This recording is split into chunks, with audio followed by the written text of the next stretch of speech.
Started out on a one-way train, always knew where I was gonna go next. Didn't know until Thank you for joining me on my next episode on Pull and Perseverance. My next visionary guest is Mr. Vincent Tlala, the South African Pharmacy Council Registrar. Mr. Tlala epitomizes a calm, action-orientated, and positive demeanor.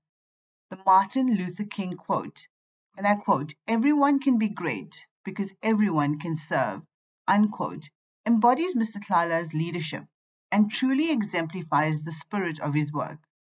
Enjoy the interview. Hi, Mr. Tlala. Welcome to Pull and Perseverance. Thank you so much for being here. I really appreciate the time you've taken through your day. So my first question is, tell me a little bit about yourself. How did you become the registrar for South African Pharmacy Council, and what does your role entail? No, thank you for also accepting us to do an interview with yourself. I became the registrar in 2021. In actual fact, I joined South African Pharmacy Council in 2004. This is manager pharmacy practice. I think 2 years later, became the senior manager pharmacy practice, and then in 2009, I was appointed as the COO. And then I was in that position for a period of 10 years or so, and then became the registrar. And my role as a registrar, in actual fact, is to administer the Pharmacy Act. That's the main thing, to make sure that all people who apply to become pharmacists in this country, who meet the requirements, are registered as such. The same would apply for people who want to own pharmacies, that once they are licensed, they are recorded as such. And I think of importance is those that do not comply with our requirements, we remove them from the register. And the main mandate is to ensure public safety when it comes to healthcare services. Absolutely. Often I find amongst pharmacists is the confusion between what Pharmacy Council actually does and the difference between SAPRA and the PSSA. So in a very summarized version, can you just give us a brief indication of what are those, how do they differ between each other? Because I think there's a lot of confusion amongst pharmacists. I know what you're talking about, because we see it very often that those who pay us fees expect us to protect them. And the opposite is true. The Act says we are here to protect the public, not necessarily the pharmacist. And I think we can't do the protection of the public without necessarily advancing the profession. So I think that's where the dilemma is, that as we are a regulatory authority, we oversee pharmacy education and training, oversee inspections of pharmacy, and that we do to advance the profession while at the same time protecting the public. Whereas the role of the society or the pharmaceutical society, it's mainly to protect its members. It has nothing to do with the public. So we might be playing a dual role in the context that our main is the public through the profession. When it comes to SAPRA, theirs is to look at the products that are being produced for managing healthcare, whether it's medicines or medical devices. That's where the role of SAPRA is. And I think where confusion comes in, it's in the inspections of pharmacies, because then there's dual roles where SAPRA is supposed to come through to the pharmacies to ensure, one, the products that they are selling are registered products in the country, and that there is no counterfeit medicines or falsified medicines being sold by pharmacies, and to make sure that whoever is working in there obviously is registered as such, and that the place is a legit registered pharmacy. Thank you. That clarifies things, I hope. In terms of the national health insurance, we all know it's here and it's going to happen. Where do you think pharmacists play a role in the NHI, and do you think our role is well defined when it comes to the NHI? Our expectation is that the pharmacy, and given the space they occupy in the community, is that the first point of call where you expect all patients before they approach any other healthcare professional, they will mainly go to pharmacy and ask for help. So we see the role of pharmacists mainly as primary healthcare services that pharmacists should do through the pharmacist initiated therapy or PIT. And as you know, Council over the last 3-4 years has really looked at a number of supplementary training that pharmacists are required to do, such as family planning, immunization services, primary care drug therapy, and also PMAT. And that is intended that the patients who come through should be able to be assisted. And we hope that the majority of pharmacists in this country would enroll for this further training so that they get the necessary permits and can provide such services. And that's where we see the role of pharmacists when it comes to NHI. The other thing that all pharmacists might be looking at is mainly around the medicine use review.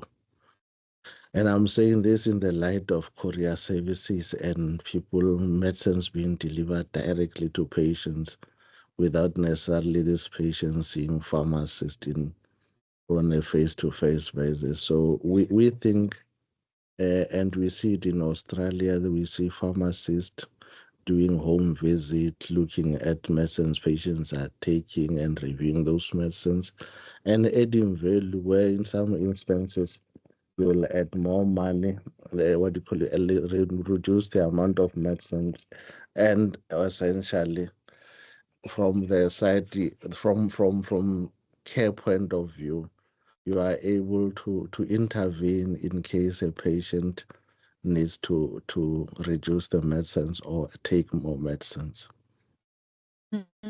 Thank you. Thank you. Yeah, in light of what you just said, I think immunization, and as you know, Pharmacy Month was focused on immunization. So one of the things that I read on social media was pharmacists are wanting to know, why do they have to do an extra course if the undergraduate program should actually gear them up for immunization and family planning? No, thank you very much for that question. We do train pharmacists at undergrad level around immunization. I think the main issue and the focus is around injection technique that you would want to see to it that people are thoroughly trained when it comes to injection technique, and not only when it comes to immunization, because it might be in some instances where you have to treat anaphylactic shock that you have to provide an injectable. So you need to be sure that that person knows what they are doing so that you don't end up with the patient being put at harm because the pharmacist would not be able to do the necessary injections where required to do so.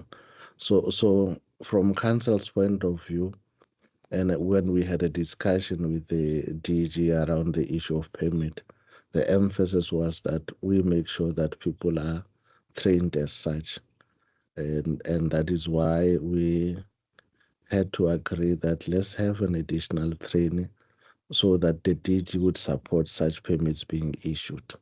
Because in order for you to provide those services, you are required to have a permit other than you being registered with us. Okay, thank you. So staying on courses, and there's been a lot of discussion around PMAT. Where are we at in terms of where is that course, and when do you think we expect pharmacists to be able to offer that service in their pharmacies? The matter is currently at SCA, and we expect that the court will make a decision sometime before the recess. To my understanding, this matter will be heard in November. I might not know the exact date. Hopefully, I'll get it for you later. So we hope after the SCA, the ruling is it's in our favor, and then we can ask pharmacists to continue with the work.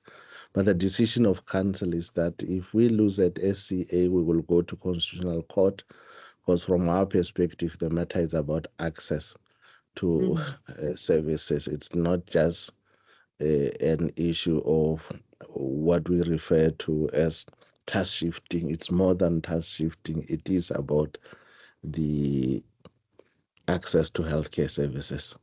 Absolutely. And considering we're seeing HIV numbers not necessarily decreasing, I think having pharmacists being able to provide that service will maybe change the picture. Yeah, no, So it's one essential. of our thoughts has always been for a country with high numbers of HIV patients like us, we shouldn't be spending time at courts. We think it's a waste of money for both ourselves and the doctors, because a country like New Zealand, I mean, it has a population less than 5 million. In comparison, it's even less than Limpopo province, which doesn't have as many people. It would not make sense that New Zealand, with such a low number of patients on HIV, have given pharmacists the right to prescribe ARVs.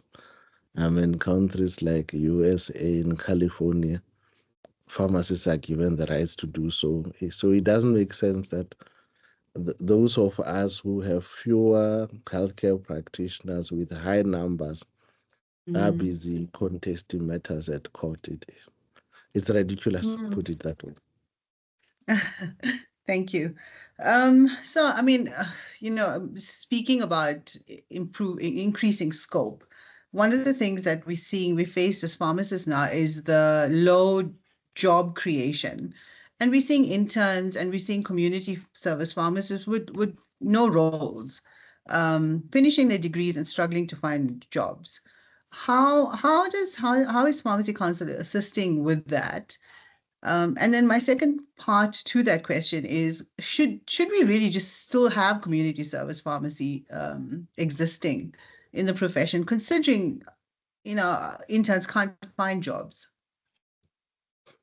Well, there are two issues. I think when it comes to internship, we seriously do not have a problem. Most interns can find placement. Where the problem comes in, it's on completion of internship where people are supposed to be placed, obviously in government hospital. I think it's no secret that government doesn't have money, and as such, they are unable to fund posts for pharmacists. It's not any issue that there's not enough posts. It's a matter that there is not money to fund those posts. If you look at the World Health Organization ratio of pharmacists to the population, we are far below that requirement. So the argument can be there's enough pharmacists. We do not have enough pharmacists in this country. So what government needs to do is to expand places where CSP needs to be done. I think one can simply do away with CSP because you would be creating one problem over the other. CSP is there to ensure that people pay back to the country for the country paying them for their education. So I think what we, and more than 2 weeks ago, I had an engagement with the HR unit to say, can we have a meeting with the private sector to see who's interested in taking up CSP so that we increase the list of places where this CSP can be done. The material issue is around the pay that government is paying these people and whether private sector or not will be able to pay. But we hope in the near future, before the end of November, we would arrange a meeting where we speak to the big hospitals like your Netcare, your Life Mediclinic, and also the big groups to look at, are they happy to be added on the list for community service, and can they comply with those conditions government has set up? So as to do away with the madness. It's not an issue that there's no space. It's an issue of allocation and making sure you expand. If government can shoulder the number, but expand to the private sector, so that you maintain that the fewer posts that are the priority is given to public sector hospital, and we only add the private sector once we have filled the post in the public sector, because you don't want to create problems in a long-term future. Incidentally, on last week sometime, actually, I had a manufacturing site ask me how can they employ a community service pharmacist. So is that something that could be considered? I mean, considering what the community service pharmacist does, it doesn't really fall into the manufacturing site. But will that be something considered in the future, even wholesaling as well? I think once you have a problem, you need to find ways to Solution. deal with the problem, because what you don't want, it's pharmacists sitting at home while they could find alternatives. So if alternatives, it's manufacturing facilities and wholesale facilities, so be it, so that we know that you have complied with the requirements of the regulations, and at the same time, the people we have trained as a country can be put to good use, because these manufacturers produce medicines for our own consumption. So you can argue that if they do not have enough human resources, the same people who are placed at public sector hospital might not receive medicines if there's no production. So it's not either or. I think it's looking at all available resources and making use of them. Absolutely. I agree with you completely. Internship in wholesale, will that ever happen? Do we see that happening in the future? In actual fact, the legislation allows for it. Okay. If you remember, the new regulations that were just published in May this year, I think, if I'm not mistaken, for education, practice, and registration. Part of the amendments was to allow internship to take place in wholesale pharmacy. So in 2025, we expect to be receiving newer interns registering in wholesale pharmacies. Except, yeah, the same requirements would apply, that if you train in manufacturing, you are expected to do those number of hours. I think it's 400 hours. Right. So even, yeah, I think those who will be trained in wholesale pharmacy, the hours are, yeah, would be more or less the same, if not a little bit more, that they would Oh, be thank you, Mr. required to be placed, yeah, in the community or a hospital pharmacy. So that is already legislated. Thank you. Before we move on, one of my recommendations in terms of having community service pharmacists work in the private sector would be to make it very clear in terms of the processes. Because one of the things I find that pharmacists in the private sector struggle with, they're aware that there is a potential that pharmacists could be employed as community service pharmacists within their area, but they don't know how to do it. They're not sure who do they approach, which person do they approach in DOH, do they approach pharmacy council? So if we could have a very clear process in place, I think that would also facilitate an easier process for everybody. Just a recommendation from my experience. No, we are in agreement with yourself. So I think after the meeting with the HR unit at the National Department of Health, we would make available the relevant persons to speak to, for those pharmacists who would want to participate in terms of placement of CSP. So there Thank you. there is a person. It's just that at this stage they had not necessarily made it public, but it is our intention that we would try and make it available to all those who are interested to participate. And I think the main issue, as I had raised before, would become that the department is saying if we are paying 740 to a person who work in public sector, you'll have to do the same. You can't pay low for parity purposes. And I think that's where private sector would have to come to the reality that that's how systems work, that they will have to pay at the same level as public sector. And one of the questions that came up on the social media as well to you is that interns, and that's exactly the disparity that they brought up, is that they're finding that internship in private sector, where you're getting a 10,000 Rand stipend, even less sometimes. But then if you're working in public sector, you're earning much more, close to 30,000. So they wanted to know, and I'm not sure if this is your jurisdiction as South African Pharmacy Council, but they wanted to know, how are you assisting in that process? And can you assist? In terms of our mandate, no, we don't get involved in matters relating to employers and employees. We don't want to venture in that space.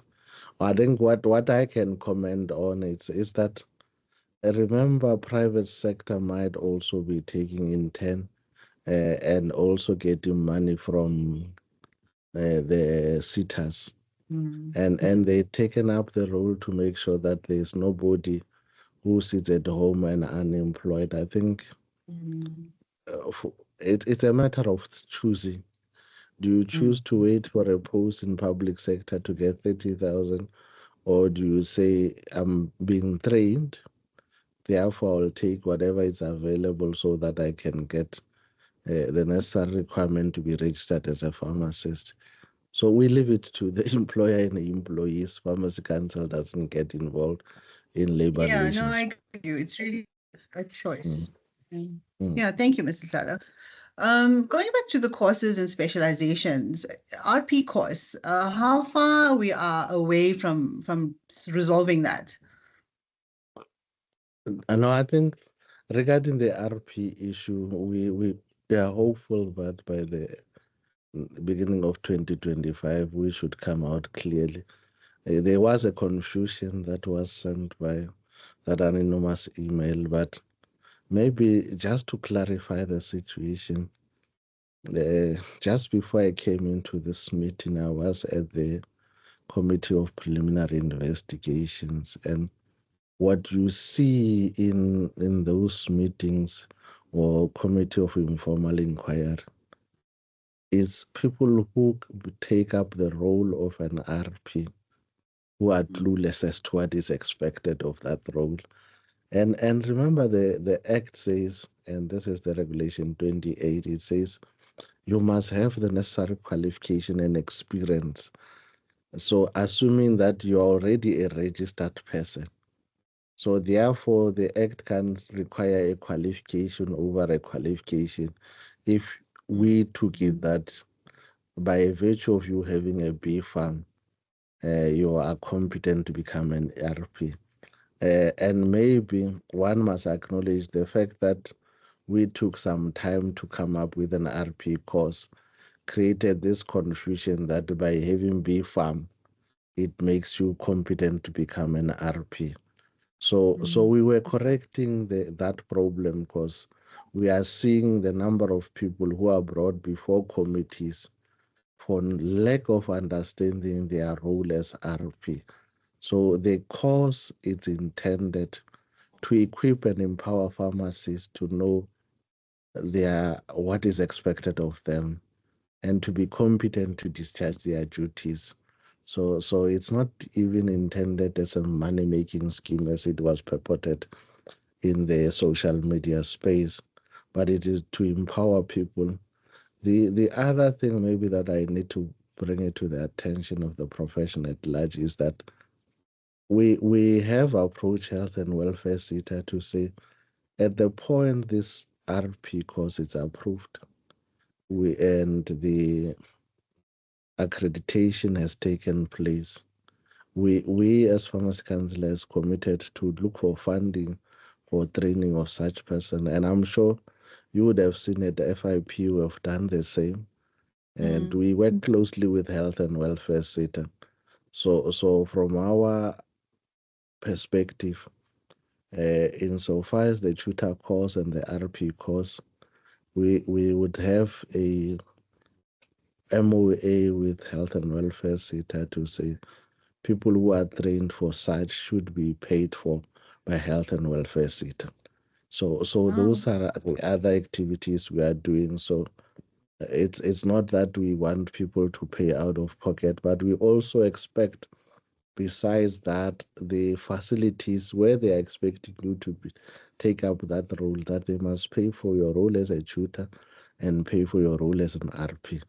So the facilities do have a role to play. So it is towards the good cause for pharmacists, by the way. So it's about empowering them to do their job more than any other thing, and reduce them appearing before the committees, because there we find an individual, we do not find masses or even organization. We go and say, Nelvani, you an RP for this place, therefore account.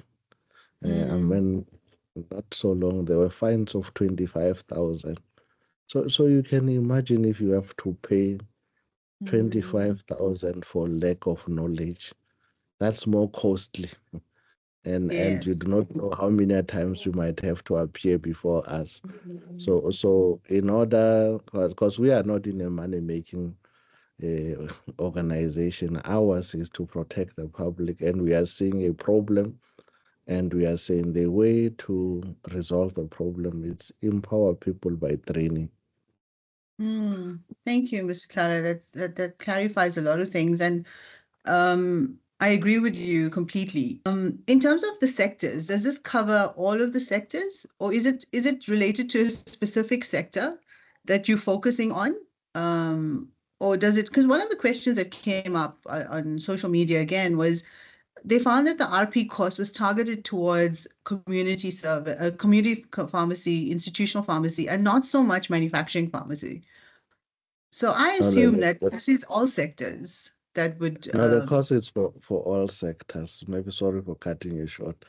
The course is intended to train you as an RP, irrespective of the sector, to say, even if you go into a manufacturing facility, you should know, because we are training you more at a managerial level. We are making you aware of all the legislation that impacts on the running of the pharmacy, whether it's human resources legislation, whether it's tax law and all other related. And some of the inspections we conduct, you find people charging. Mr. Tlala, I lost you for a second. So you're saying that you're making us aware of all the legislation, yes? Yes, we are saying that we're making you aware of all legislation. Just recently, we've seen a report where a pharmacy is charging tax VAT, but they are not even registered with SARS. And now you have an RP working in that place. So that's tantamount to fraud if you really think about it. And the person we're going to write to is the RP in that space to say, please explain yourself. Why are you charging people VAT while you are not paying? Because our own law says you will comply with any other laws of this country. And pharmacists do not know that the extent of the role of an RP is when you get in there, you comply with all other requirements. It's not only the Pharmacy Act, the Medicines Act, but even human resources, labor relations. So you need to be equipped to know the role you are taking up. And even tax laws, you're supposed to comply with them. And you'll be brought before disciplinary committees for not knowing. And we are avoiding ignorance where people are being punished for being ignorant. Absolutely. Two things. So in terms of clarity around who will have to do the course, because there was a lot of concern around if you're an existing RP for decades, do you have to do the course? And obviously, the minimum standards would come out, I would assume, in the near future. And then secondly, I've noticed a lot of pharmacists who are pretending or almost saying or using their names to be part of a pharmacy as an RP, but actually working somewhere else. So I've seen an increase in that. How is council dealing with that? Maybe let me deal with the first question. You would remember that we published the course sometime in December last year, and after which there was an uproar. Council extended the commentary period for the course, but subsequent to that, we published a criteria. In the criteria, we clearly detailed as to who will be required to be trained, who will then be exempted from training. So it's provided for in the standard itself. So the criteria is there. I think we will soon be dealing with comments as received from the profession. Insofar as those who purport to be RPs while working in other places, it's at their detriment. And I must maybe send this message to them to say, you are unprofessional in terms of your conduct. Because the law says if you are an RP, you will on a continuous basis be working in that pharmacy. And I think it's again a pointer to say people do not know, and people are taking, maybe the lay owners are taking what do you call it, vulnerability when it comes to pharmacists, promising to give them money, but not knowing that what they are doing is purely against the law. So that emphasized the need for us to train people to say, you can't take up a role of being an RP. Myself as the registrar, I can't say I'm an RP for a pharmacy when I know on a full-time basis, pharmacy council is required me to be here, and the pharmacy on the other side says I'm an RP. What do you mean? I think that's what people don't understand. They think you can sell your services and your name, but it goes far deeper than that. That the act says we will charge you for any other misdemeanor that happens in that place, and you don't want that against your name. And the council is now serious about even removing not only the pharmacists, but pharmacies who are operating such places without RPs. So I can tell you that in the last 6 months, we've removed over 300 pharmacies for not complying with the requirements. That's how council take it serious. For that matter, those who are claiming and fronting to be RPs, the fines goes to as far as 25,000 if you are found to be using your name while employed elsewhere. So you do not want to lose that money. And for that matter, council is saying if you repeat yourself, you might find yourself at CFI, where you might even be removed from the register. So you would not want to do that against your name. Thank you, Mr. Tlala. In terms of ownership, so there's been increasing evidence that ownership by lay owners are on the rise in terms of not being pharmacists, that is. And I mean, that goes back to historical legislation. I know there's no way we're going to change that. I doubt there's going to be a way. But how are we curbing issues like this, where we're seeing fronting of pharmacists based on the fact that owners who are non-pharmacists are unaware of what legislation and what are the rules that apply when owning a pharmacy? I think the two sides to it. We are seeing problems insofar as lay owners are concerned in terms of them understanding the rules. While at the same time, you also see a problem even with pharmacies that are owned by pharmacists. And I think that's where the difficulty comes in.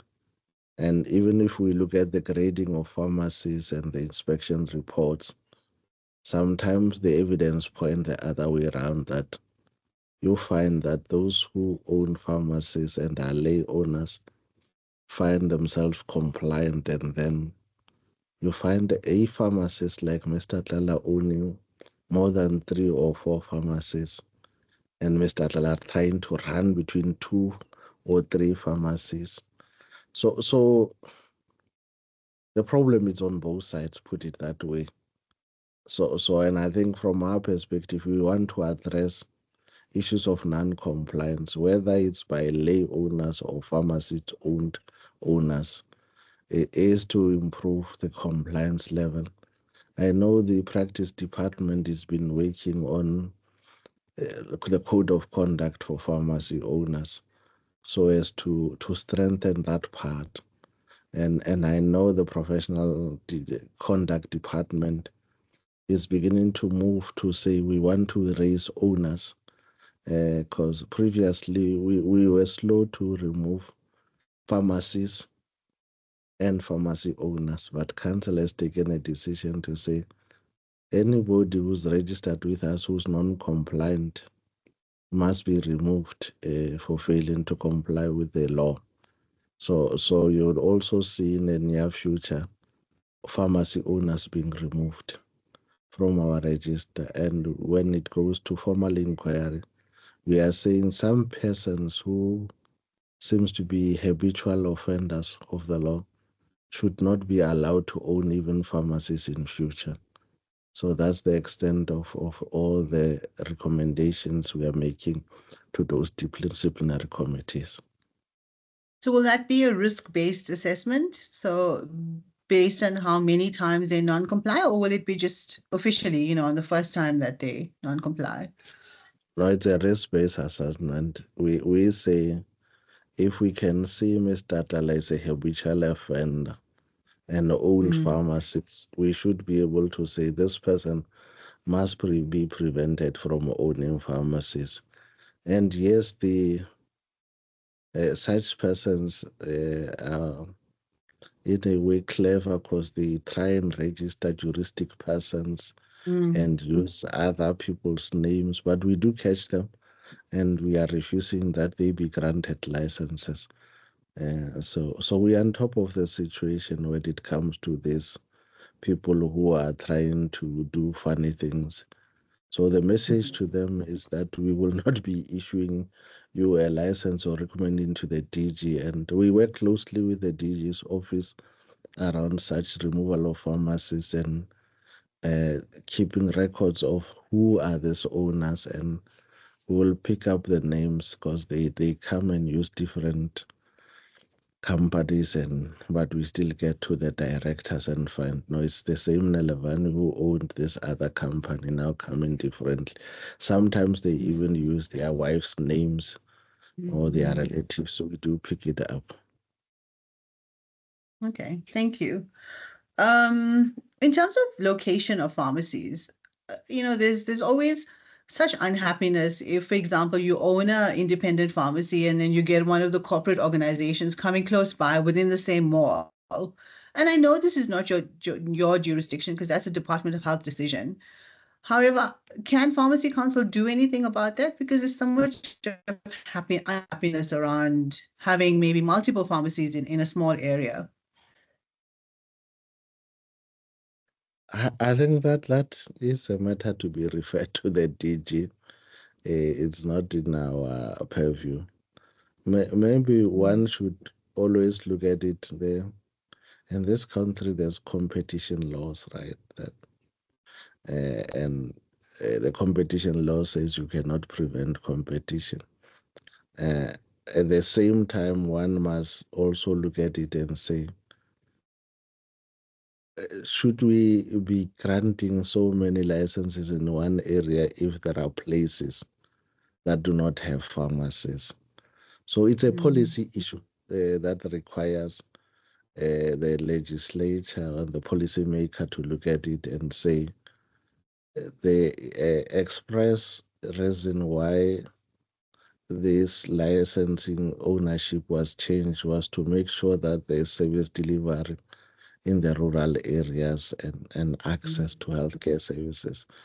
And yes, we see that if we look at the number of pharmacies over the years, there is an increase, but what are the other unintended consequences? Because what you see is the majority of corporate pharmacies seems to be in the suburban areas and the townships, and they are pushing the independent pharmacies towards the rural areas where maybe the income might not be enough. And I think it's something that as I was as FIP listening to the Australian counterparts, is that in Australia or the Asian countries that governments are subsidizing pharmacy owners in the rural areas in order to increase access. It's something that maybe the society, in the form of PSSA or ICPA, that maybe they should approach the Ministry of Small Business Development and put their case forward to say they are there to increase access to healthcare services. Could the department subsidize them for keeping business open in the rural areas? Those are the alternatives that should be explored. And I think it's a role the societies must take, or professional associations should take up with the Department of Small Business Development. Thank you, Mr. Tlala. Staying on that point, also dispensing doctors, and I know again it's not your jurisdiction, but considering we have such high numbers of unemployment, why are we not fighting that? I know it's not your area, but that concerns me that we're seeing an increasing number of dispensing doctors, yet we have pharmacists who don't have jobs. I think the issue of task shifting is here to stay. And the question is, when do we say task shifting is acceptable and not acceptable? Yeah, and one could argue that if we have pharmacists prescribing and diagnosing and prescribing, then you might have doctors doing some of these things. And it comes down to also the service delivery to say, where are these doctors doing dispenses? In what places? Are there pharmacists in those spaces? And if there are pharmacists, what differentiates me being a pharmacist in that space to an ordinary dispensing doctor? Because it might come down to how I offer my services. And for a patient to decide, I'm not going to go to Dr. Lalavani, but I'll go to a pharmacist. So it's something that requires pharmacists to really improve service delivery and offer patient-centric care that would say to me, before I go to a doctor, can I go to my pharmacy? And I think it comes down to service delivery and patient-centric approach. I agree with you. Thank you. In terms of ownership, sorry, not in terms of online pharmacies, because we're seeing an increase in online pharmacy in South Africa. How is council managing that concerning area? And the terminology becomes very difficult. There are two aspects. We say, in terms of the good pharmacy practice, you must have a brick and mortar pharmacy. That's the first thing. Once you have a brick and mortar pharmacy, you can have an internet pharmacy, right? Now, in an internet pharmacy, it's up to the individual in terms of the services they're going to offer. But the ultimate, we are saying the pharmacists take responsibility for medicines dispensed in that pharmacy. Whether it's courier or online, it doesn't matter. we expect you to do all phases of dispensing. If there's any problem with that patient, you would have to show to counsel where how did you deal with phase one, phase two, phase three. You Mm. can't say because it was online or a courier pharmacy, I didn't do one, two, three. So I think what is the reality is that you're going to see the people are looking at various access points to increase access to pharmaceutical services. Now, when you do so, it should be within the confines of the law. It can be that as you look at access to services, then you do not comply with the requirements of the law. So that would be my answer to say, and as I was saying to the senior manager pharmacy practice the other day to say, we are aware of AI and we need to define standards as to when would pharmacy be allowed to use AI and what are the conditions. Mm. Because to prohibit pharmacists using AI would not necessarily make sense because the world is going there. So it is a tool that pharmacists might have to use, but in doing so, it doesn't take away the responsibility and accountability from the pharmacist. You can't say I relied on AI and therefore go charge the AI. You see, Mm. those are the sort of things that we are saying. The advances in technology, pharmacists, you should use it to harness the way services are being offered. It can be that pharmacists can't use those, but it should be within the confines of the law. Mm. Absolutely. In terms of online pharmacies, so there's just so many illegal ones that exist at the moment. So that's just to clarify, that's not your area, that's not your jurisdiction. That would be SAPRA, am I right? So if pharmacists come across, because you're seeing social media, people are selling Ozempic, whatever is the flavor of the day, that's what they're selling online. And if a pharmacist comes across such a thing, they should report it to SAPRA. You are correct insofar as anything that's not registered with us, the right authority to deal with such in terms of the act. It's South African Health Products Authority. They are the one who are charged with the mandate to go in, claim such places, for that matter, close it, confiscate the stock, and open criminal cases. Then they work closely with the police. Even if it's brought to our attention, we will refer it to SAPRA, and we would make sure that SAPRA does take the necessary action. Because from our perspective, it is not in the interest of the patient or the public that you have all these fraudulent activities and fraudsters purporting to be pharmacists doing such service. Mm, thank you. So you mentioned AI. Do you think we should be worried as pharmacists with the advent of AI, becoming so popular now? As a profession, are you concerned or are we embracing it? I think pharmacists should embrace the use of technology. I think as a profession, we've always pride ourselves as using technology before any other profession. So we should take the lead in this instance and see how we're going to use the AI to assist us in the offering of pharmaceutical services. I think the main thing is you still take responsibility for what Mm. takes place in there. But from our perspective, we should explore the use of AI and how it's going to make life easier for the pharmacist and the patient. Uh, Mm. so we would look at it as one of the tools pharmacists could use to aid in terms of pharmaceutical care. I Mm. mean, one of the things that I see, and I'm not sure whether it's council, we have all, or what do you call it, done enough around the use of consultant pharmacy. There is Mm. a category of or in the Pharmacy Act. When I look at that, the regulations were way ahead of its time because it essentially says you can register a consultant pharmacy in your own home, by the way. and start offering services.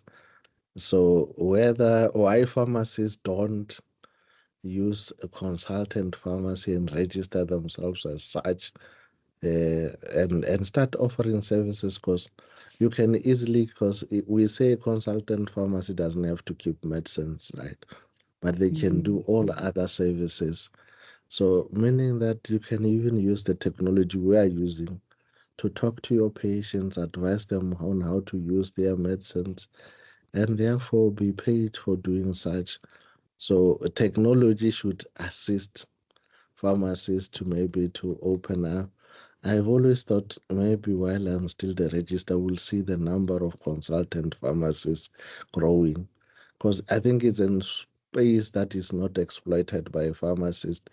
All of us think that you have to have a brick and mortar pharmacy and keep medicines, but that regulation makes it easier for you to apply your skills without necessarily having to own stock, but simply use your knowledge and be paid as such. I mean, there are number. I think people must go read the regulations and see how to register. Maybe you should, after this interview, look at registering yourself as a consultant. Yeah, Because I'm just you really thinking. don't need too much capital to do that. All Yeah, you need is absolutely. it's an address and a room, and then that's it. Yes. A desk and a chair and a computer. Eh, And there you go. You can offer services to Yeah, because patients. I'm thinking telemedicine would be a great space, as a consultant pharmacist. You can, speak to your patients remotely, guide them, offer counseling services. There's just so much you could do in that space. Mm. But thank you for reminding us about consultant pharmacies. IV bars, where we're seeing them happen. I mean, I've seen one attached to a pharmacy recently. What is council stance on IV bars? When you refer to IV bars, are you talking about this issue of the e-cigarettes and hubbly bubblies and all this other related stuff? No, Or it's are the you intravenous, the vitamins, intravenous Mr. Tlala. vitamins? Yeah, yeah. No, look, from we don't expect that to be inside the farmers, I think, in the first place, as a general rule. The the countries is and I think that's where democracy becomes an issue. The people are free to go where they're supposed to go, but I think it's upon us as healthcare professionals to advise them on the good and the bad effects of certain activities. So that would be my say to say pharmacy must look at it to say, what is this encouraging, and is it towards the good of the patient, or ultimately the patient would be harmed? Hmm. Okay, thank you. Um, Specialization, going back to specialization, I just forgot to ask you, there was a lot of talk at FIP around specialization and how we're going to be seeing more, for example, radiopharmacists, pharmacokinetic pharmacists. It's all good and well to have these type of specializations, but is the sector ready for it? Are you think these pharmacists are going to be paid adequately, or are there going to be jobs available for these types of pharmacists? Because as a general rule, we qualify generalists as pharmacists, not specialists. I think maybe let me start by saying that the four specialists that council is advocating for, that one radiopharmacy or nuclear pharmacist. One of my colleague was asking me whether we should call it nuclear pharmacy or radiopharmacy. And the second one would be clinical pharmacy. The third one is public health and management, and then lastly the industrial pharmacists. We expect the marketplace to be ready for such, and if I maybe take a little time around radiopharmacy, you would note that across the world, there's an increase in number of cancer patients, or oncology, if one would call it. So this is where we see pharmacists playing a space and be paid for the work they do. So and generally as pharmacy counsel, as I said, we don't really get involved in the labor relations matters, except we say to the department, even at the point when the regulations are being canvassed, do we see a need for such? And yes, we do see the need for such. And people should be remunerated appropriately for the type of skills that they are bringing into the marketplace. What the quantum is, I don't think it's for me or council to entertain, but we believe that labor relations should apply. For your competencies, you should be paid appropriately. So we expect that even with clinical pharmacy, I know on OSD, clinical pharmacy is already there. So it's a matter of us sorting out the regulations. We are in discussions with the department. We are hopeful that soon the minister will publish the regulations for comment. And I think that is the way to go to allow the profession for career path and growth, as you would see even in when it comes to medical practitioners, that you just don't have generalist, but you do have specialization. And I think that it's long overdue when it comes to pharmacy. The same should apply, and they should be paid appropriately. And do you see that space growing? Are we going to see more specialists coming out in the future? Or for now, is it just a pilot space where we're seeing these four specializations? Now we expect growth over a period of time. I think as I mean, one of the things that we had a discussion is even in clinical pharmacy, you might have subspecialists. That it might just be there will be those who might specialize in neonates and geriatrics and all those sorts of things. So we expect growth over a period of time.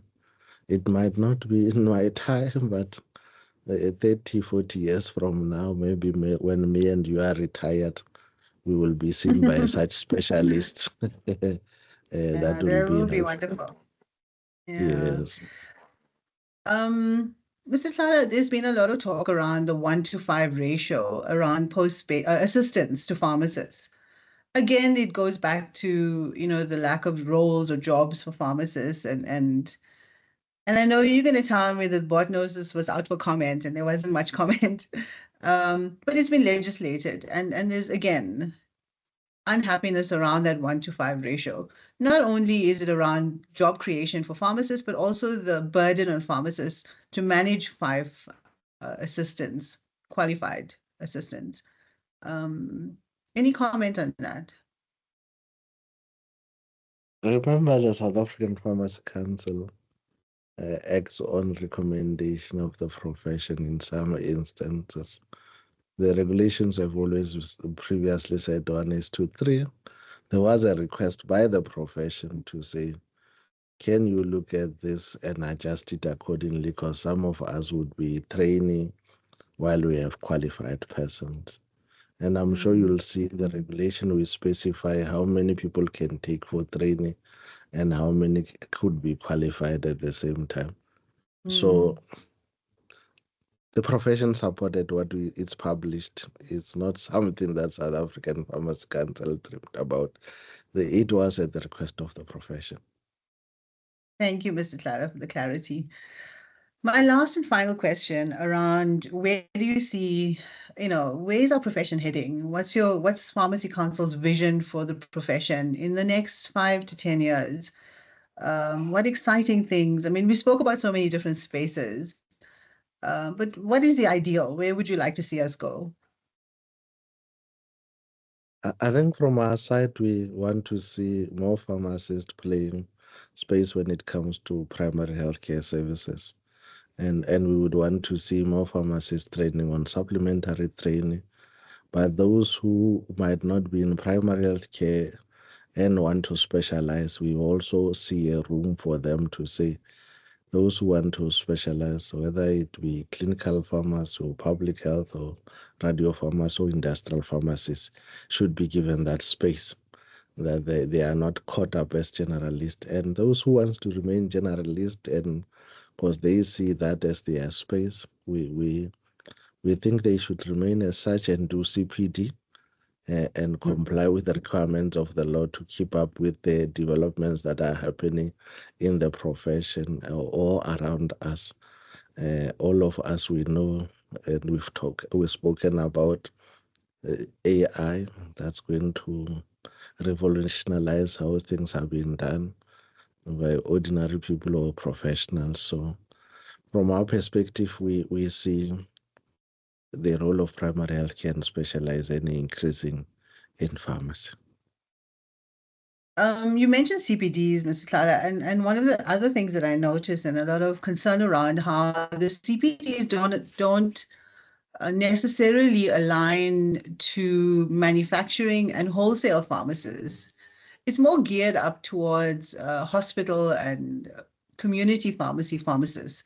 So I see a lot of them struggle to comply with it based on that. That's the comment. Anecdotal evidence, not confirmed by research, but just something I've heard. Any comments on that? Do you think that would change the CPD domains and the behavioral statements? Now, I think if you look at the competency standards of pharmacists, they cover all sectors. And it's important that at the point people do annual declaration, ensure that the competencies that they say they are going to cover are related to where they are practicing.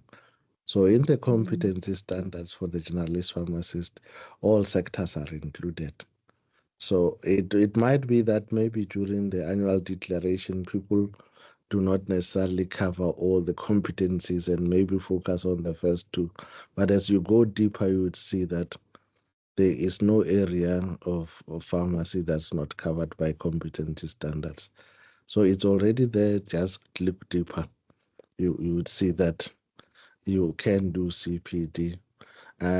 From our perspective, yes, we've been pushing for compliance. We are looking at competency into the future to see to it that that which you submit to us is of quality and is necessarily improving your competency. So watch the space. We will be going into further, what do you call it, evaluations of entries submitted to us. Whether we'll use AI to do the evaluation, yeah, it's I was something just I going to said say to that. the team to say, look at the use of AI and how it can help us to look at the quality of CPD entries, and can tell us that what is published is actually plagiarism. This person did not even do anything, and you can even see. Yeah, so we are also looking forward to using AI to assist us in regulatory authorities. Yeah, because I'm sure a lot of people are using ChatGPT. I mean, we see it with our students. So it's something we all have to be aware of and yeah, prepare for it and work with it. As you said, embrace it. My last question, Mr. Tlala, before, and thank you for spending time with me, is if you had to look back in terms of not just your career, but also in the profession, if you had a time machine, is there any one thing that you would have changed? Either in your career or in pharmacy legislation? I don't think much. I think all professions have to develop, or obviously, yes, some slowly and some faster. One of the things that personally I think pharmacists should be able, one, to think beyond, outside the box, if I use the terminology. I think by training, we always confine ourselves to a box. And as such, and maybe it's because of the regulations that are applied, but it's always to say, how do I think outside the box within the confinements, if I use the terminology, not necessarily to confine yourself to a point where you can't just think outside the box. So that would be something that I would want to see more pharmacists doing to really think, and also as a profession to speak with one voice, because sometimes I think we seem to think that when you are a registrar, you're no longer a pharmacist. When you are working for the Department of Health, you're no longer a pharmacist, and various space. So one of the things that I love most about medical practitioners, whether they are minister, whether they are always doctors before any other thing. So I think pharmacy should take the space that, I mean, when I'm asked what is your profession, I don't talk about being CEO or any other thing. I say pharmacist. And I think that's all of us must say pharmacist. Doesn't matter whether you're a DG or whatever. You are a pharmacist before any other thing. If we could take pride in being pharmacist and speaking for the profession, and from one point of view that we don't, when we occupy different positions, suddenly forget that we are pharmacists. And ultimately, for us, we are to speak for the voiceless. When I was saying to a friend of mine who also occupies some big position, to say, those of us who come from the rural areas, by the way, when we grow old, we'll be going back to the same villages. And we need to make sure that by the time we go back there, the legacy is such that we can say we have made it easier for this gogo or for this uncle in terms of the work we do. It doesn't matter whether you are doing roads, whether you are the registrar, whether you are the DG, we are put here to speak for the voiceless. And that would be my message, is to all, and above all, is to love doing what you do. I always tell people, if you do not love doing what you do, then you'll be at a loss. So just love doing what you do. That would be my message to pharmacists. You join this profession because you love it. So really love doing what you do and be passionate about it. Thank you, Mr. Tlala. I so agree. Live by the motto of passion and service. Be passionate about what you do and always give back to society. I want to thank you, Mr. Tlala, for spending an hour with me today. I really enjoyed it, and I've always been a fan of you. I love the work that you do and how you've progressed the profession. So thank you for your service as well. And again, have a great day, and thanks again. Thank you and goodbye. Mr. Tlala highlighted the importance of pharmacists shifting their focus to primary healthcare as we transition into the national health insurance reality.